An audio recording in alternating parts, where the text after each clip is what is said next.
Bonjour et bienvenue à cette vidéo sur le système excréteur. Donc, si vous vous souvenez, dans une vidéo antérieure, nous avions déjà déterminé que le but du système digestif était de faire entrer matière et énergie dans l'organisme. Et on a aussi vu que le but du système respiratoire était de faire entrer matière dans l'organisme sous forme de gaz. Et cette matière, cette énergie et ces gaz sont pour nos cellules. Alors, chacune de nos cellules ont besoin de matière, énergie et gaz pour accomplir leur fonction métabolique. Puis lorsqu'on métabolise certaines substances, il y aura des déchets de produits. Et parmi ces déchets, nous avons des déchets azotés, tels que l'ammoniac. L'ammoniac est hautement toxique à l'intérieur de notre corps. On n'est pas capable de le tolérer, même en petite concentration. Alors immédiatement, le sang va ramasser l'ammoniac et va l'apporter au foie. Et une des 500 différentes fonctions du foie, c'est de transformer l'ammoniac en urée. Et l'urée est quand même considérée un déchet, mais définitivement pas aussi toxique que l'ammoniac. L'urée va être ensuite transportée par le sang jusqu'au système excréteur, c'est-à-dire jusqu'à nos reins, où il sera filtré et expulsé dans l'urine. Donc voilà le but du système excréteur. En bref, c'est de filtrer notre sang et de lui extraire ses déchets, principalement l'urée, les déchets métaboliques. Bien qu'il y aura d'autres types de déchets dans l'urine aussi. Et on verra ça dans quelques minutes. Alors, voici un aperçu, grand portrait du système excréteur. Nous avons pris celui d'un homme. Alors, on peut voir qu'il y a 2 reins, des tubes qui rattachent les reins à la vessie, et ensuite un autre tube qui envoie l'urine hors du corps. Si on grossit davantage, pour y mettre plus de détails, vous avez le rein droit, le rein gauche. Bien sûr, le rein droit est à gauche ici et le rein gauche est à droite parce qu'on fait face à cet individu, donc sa gauche est notre droite et sa droite est notre gauche. Sur chacun de nos reins, nous avons des glandes, ça s'appelle les glandes surrénales. On verra leur fonction dans quelques minutes. Chacun de nos reins est rattaché par un long tube à la vessie. Ce tube s'appelle urétère, donc nous en avons 2. Et ensuite, nous avons un court tube ou un plus court tube qui est l'urètre. 2 mots qui se ressemblent. Une façon de s'en souvenir, long tube, long mot, court tube, court mot. Bien qu'on a une lettre de différence, c'est quand même un plus long mot, donc on a un petit aide mémotechnique ici. La vessie, c'est un sac qui entrepose l'urine jusqu'à temps que ce sera le moment approprié pour s'en débarrasser. Et contrairement à ce qu'on pense, ce n'est pas juste un sac passif ou une poche, c'est un sac musclé, c'est-à-dire il y a des muscles dans la paroi de la vessie qui sont contractés pour évacuer l'urine. Donc ce n'est pas simplement la force gravitationnelle qui tire l'urine hors du corps, l'urine est poussée hors du corps. Bien sûr, entreposage d'urine veut dire formation d'urine et c'est ça la fonction de chacun de nos reins. Pourquoi 2 reins plutôt qu'un gros? Bien, c'est juste l'emplacement des reins ne donne pas la place à en avoir un seul gros. De chaque côté de notre colonne vertébrale, on a besoin de mettre 2 plus petits reins plutôt que d'en avoir un seul gros, mais leur fonction est identique. La même chose se produit de chaque côté dans chacun de nos reins. On a pris un de nos reins, on l'a coupé en 2, une coupe longitudinale ici pour exposer son intérieur. Le rein est divisé en 3 grandes parties. Vous avez le cortex, aussi le cortex rénal, la médulla ou la médulla rénale et le bassinet. Donc, si on mettait des délimitations pour voir les différentes parties, le bassinet, c'est cette région juste ici. Dans cette couleur-là, donc le bassinet, c'est un genre de petit bassin, un genre de petit récipient dans lequel l'urine va commencer à s'accumuler à mesure qu'elle est formée. Une fois que le bassinet va se remplir, ça va déborder et ça va déverser son contenu dans l'urétère qui va apporter l'urine à la vessie. La médulla, médulla pour milieu, la partie que j'ai colorée en vert, c'est la médulla. Et finalement, le cortex, la partie que j'ai mis en jaune. Quelle est la fonction de ces 2 parties, la médulla et le cortex? Bien, c'est dans cette région-là que se trouvent les néphrons. C'est quoi un néphron? Bien, le bassinet collectionne l'urine et l'envoie à la vessie. Qu'est-ce qui produit l'urine? C'est les néphrons. Ce sont les néphrons qu'on appelle les unités fonctionnelles du rein, c'est-à-dire la partie de notre rein qui est actuellement capable d'accomplir la fonction qui est la filtration de notre sang. Dernière petite mention à ces deux structures-là. Nous avons des vaisseaux sanguins qui apportent le sang dans le cortex et la médulla, et nous avons des vaisseaux sanguins qui drainent le sang du cortex et de la médulla. Une énorme quantité de sang qui rentre dans nos reins et une énorme quantité de sang qui sort de nos reins. Alors, allons voir ces fameux néphrons. Ça, c'est un néphron en beige, et nous avons évidemment en rouge le sang oxygéné qui vient, et en bleu le sang désoxygéné qui retourne au cœur. Alors, vous avez des vaisseaux sanguins et un seul néphron. Et le néphron comprend plusieurs structures. Nous avons d'abord la capsule de Bowman, qui est un genre de réservoir qui entoure un réseau de capillaires nommé glomérule. Maintenant, le glomérule est techniquement le système sanguin, mais il va main dans la main avec le système excréteur. Le système excréteur ne pourrait rien accomplir si on n'avait pas du sang qui venait à proximité afin de se faire filtrer. Alors, le glomérule est indispensable au bon fonctionnement des néphrons. Le glomérule, c'est le sang qui arrive dans un réseau de capillaires. Il y aura ici un processus qu'on verra tantôt nommé filtration. Il y a des substances qui vont sortir, d'autres substances qui vont continuer, et les substances seront accumulées dans la capsule de Bowman afin de former ce qu'on appelle le filtrat. Le filtrat va ensuite se mettre à se déplacer le long d'une série de tubules. Alors, nous avons d'abord la première partie du néphron qui est le tubule contourné proximal. Ici, c'est tube contourné proximal, mais on peut aussi dire tubule, voulant dire petit tube. Contourné parce qu'il n'est pas en ligne droite, il est replié sur lui-même pour en avoir plus long dans un plus petit espace. Proximal parce qu'il est proche de la capsule de Bowman, alors proche du système sanguin. Le tubule contourné proximal se déverse dans ce qu'on appelle l'anse de Henle.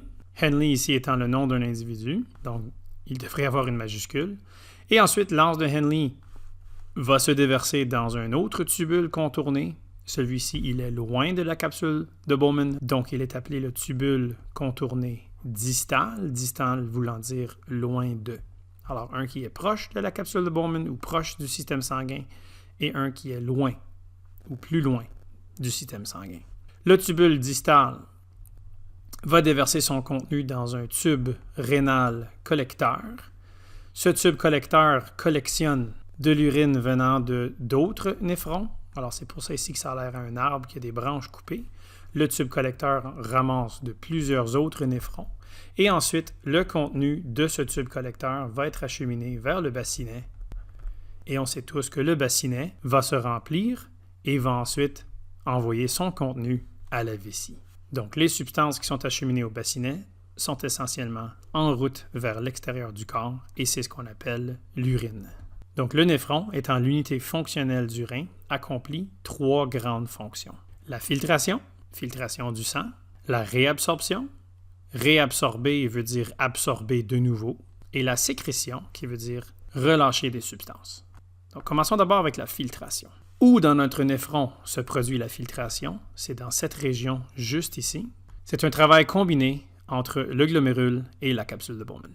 Mais le filtre lui-même, c'est le glomérule. Vous pouvez vous imaginer ici les vaisseaux sanguins pleins de petits trous. On va faire un grossissement de cette région, juste ici. Alors vous voyez le sang qui entre dans le glomérule.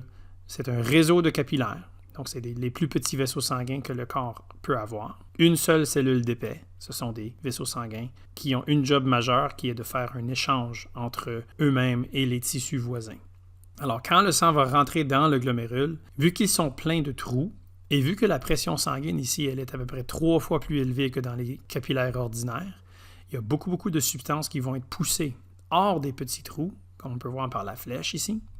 Et ces substances vont être collectionnées, ramassées par la capsule de Bowman qui entoure le glomérule au complet, et c'est ce qu'on a appelé tantôt le filtrat. C'est bien nommé parce que c'est le résultat de la filtration. Maintenant, qu'est-ce qu'il va y avoir dans ce filtrat? Bien, vous vous imaginez les capillaires du glomérule, et ils sont pleins de trous.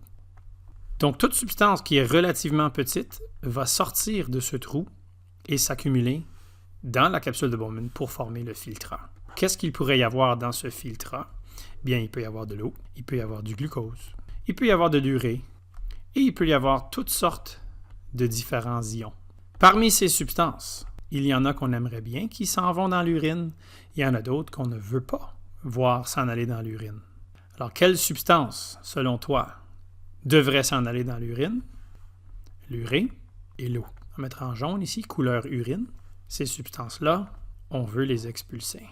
Mais le glucose, on a travaillé fort pour aller chercher le glucose lors de la digestion. On a brisé les polysaccharides ou les disaccharides en morceaux et on a absorbé le glucose dans l'intestin grêle. On ne veut pas que le glucose s'en aille et sorte avec l'urine. On en a besoin pour notre alimentation ou pour la santé de nos cellules. Et les ions, bien ici, ça dépend. Ça dépend quelle sorte d'ions et ça dépend si on a trop de ces ions-là ou si on a un manque de ces ions-là. Mais il y a définitivement certains ions qui peuvent s'en aller dans l'urine et d'autres qui auront besoin d'être récupérés. Alors, premier processus, c'est la création de filtrats par filtration dans la capsule de Bowman, c'est-à-dire le sang qui pousse ces substances hors du glomérule. Toutes substances qui ne sont pas sorties lors de la filtration vont continuer dans le vaisseau sanguin ici, et remarquez que ce vaisseau sanguin-là va se mettre à longer et suivre les tubules du néphron. Comme on pouvait voir ici, les vaisseaux sanguins suivent les tubules du néphron et on n'a pas fini de travailler avec. Le vaisseau sanguin qui nourrit le glomérule en sang, c'est l'artériole afférente, et le vaisseau sanguin qui fait sortir le sang du glomérule, c'est l'artériole efférente. Encore une fois, ici, deux mots qui se ressemblent beaucoup. Une façon de s'en souvenir. Le sang qui rentre, c'est l'artère afférente. Le sang qui sort, c'est l'artère efférente. A vient avant E dans l'alphabet, donc celui-là rentre et celui-là sort. La réabsorption maintenant. Mais comme on a vu, le sang va suivre les tubules du néphron et on va représenter ça ici avec deux cylindres parallèles. Alors, vous avez le cylindre qui représente les tubules du néphron et vous avez le cylindre qui représente les capillaires ou les vaisseaux sanguins parallèles à ce néphron. La réabsorption, comme j'ai dit tantôt, c'est l'action d'absorber de nouveau. Donc, c'est sous-entendu ici qu'on a déjà absorbé les substances. Alors, si on répète notre composition du filtrat de tantôt, on avait de l'eau qui devait sortir dans l'urine et on avait de l'urée qui devait sortir dans l'urine. On est obligé d'avoir de l'eau mélangée avec l'urée. Parce que de l'urine, c'est essentiellement, à son plus simple, de l'urée mélangée avec de l'eau. L'urée à la température du corps est solide, donc pour pouvoir le faire sortir sous forme liquide, il doit être dissous dans l'eau. On est obligé de faire sortir de l'eau. Mais pas toute l'eau doit sortir. Le corps humain est fait en grand pourcentage d'eau. On doit récupérer une certaine quantité de notre eau ici. Alors l'eau sera un candidat pour la réabsorption. Alors, il y aura de l'eau qui va sortir du néphron et se faire ajouter au sang. Le glucose, définitivement un bon candidat pour la réabsorption. Comme mentionné tantôt, on a travaillé fort pour l'avoir dans notre corps. On ne veut pas le faire sortir par l'urine. L'urée, aucun problème à faire sortir l'urée. Et les ions, bien, ça dépend. Comme on a dit tantôt, ça dépend. Mais disons, par exemple, on a un manque de potassium dans le corps. Ça fait longtemps qu'on n'a pas mangé des substances riches en potassium. On a une carence en potassium ou on a un manque en potassium dans notre sang. On ne veut pas voir le potassium s'en aller avec l'urine. Donc, on va récupérer des ions potassium par réabsorption. Donc, il y a des mécanismes en place. Certains, c'est même du transport actif qui vont s'assurer que les substances qu'on a besoin vont sortir du filtrat et s'ajouter dans le sang afin de rester dans le corps. Et le dernier processus qui se passe dans nos néphrons, c'est la sécrétion. Donc, on va répéter nos tubes en parallèle ici, tube du néphron, et les substances du filtrat qui sont en route pour devenir de l'urine, s'ils ne sont pas récupérés. Bien, dans notre liste de filtrats, il y a des substances, lors de la filtration, qui ne sont pas sorties par les petits trous et qui sont restées dans le glomérule et qui sont encore dans le vaisseau sanguin à mesure qu'il continue son trajet le long du néphron. Ces substances-là, on aimerait bien les ajouter au filtrat et ils seront ajoutés au filtrat par sécrétion. Alors, des substances qui quittent le vaisseau sanguin pour être incorporées dans le filtrat, c'est des substances qui sont sécrétées. Quelles substances seront sécrétées? Majoritairement des déchets. Maintenant, j'ai mis urée ici dans ma liste. Définitivement, l'urée serait un exemple. Mais il y a d'autres déchets qu'on n'a pas mis dans notre liste de filtrat. Il pourrait y avoir de l'ammoniac. Pourquoi l'envoyer au foie pour se faire transformer en urée quand on peut juste l'ajouter dans le néphron tout de suite? La créatinine, c'est un déchet produit par nos muscles. On peut l'ajouter dans le tubule du néphron. Et aussi, bien sûr, certains ions. Maintenant, ici, ce ne serait pas des ions qu'on est en manque. Alors, pour donner un exemple, donc c'est l'inverse de tantôt. On a trop d'ions potassium dans notre sang. On aimerait bien voir un excès d'ions potassium s'en aller dans l'urine et sortir de notre corps. Donc, on va ajouter ces ions potassium dans le tube du néphron pour l'ajouter à l'urine. Donc, ça, c'est la sécrétion. Pour récapituler, filtration se produit ici entre le glomérule et la capsule de Bowman. C'est une production non sélective de filtrat qui va envoyer des substances désirées et non désirées dans le filtrat. Ça, c'est la filtration. La réabsorption, c'est aller récupérer les substances qu'on veut garder. Et la sécrétion, c'est se débarrasser de substances qui n'ont pas été filtrées. Alors, on peut voir ici, le long de notre néphron, toutes sortes de flèches. Des flèches qui pointent dans deux directions différentes. Soit c'est des flèches qui pointent du néphron vers l'extérieur, ou c'est des flèches qui pointent de l'extérieur vers le néphron. Toutes flèches qui font cette action, vous l'avez deviné, c'est la réabsorption. Toutes flèches qui font cette action, c'est la sécrétion. Alors, pour regarder seulement deux exemples, vous avez ici des ions HCO3- qui sont réabsorbés et vous avez ici des ions H+ qui sont sécrétés.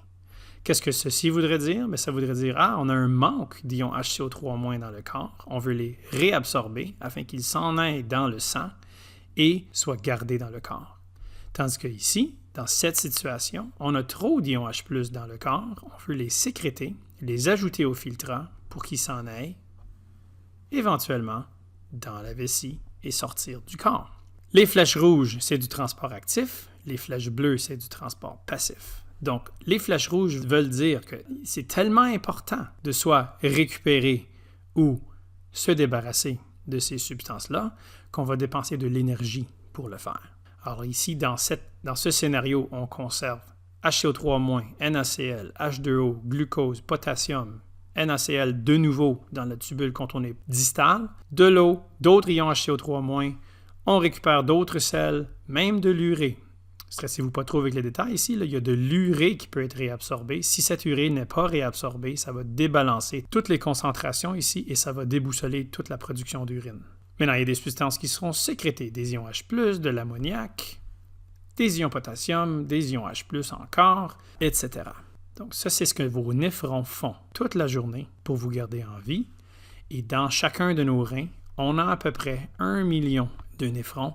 Donc, les reins travaillent très fort. Ceci termine notre vidéo sur le système excréteur. Bonne fin de journée.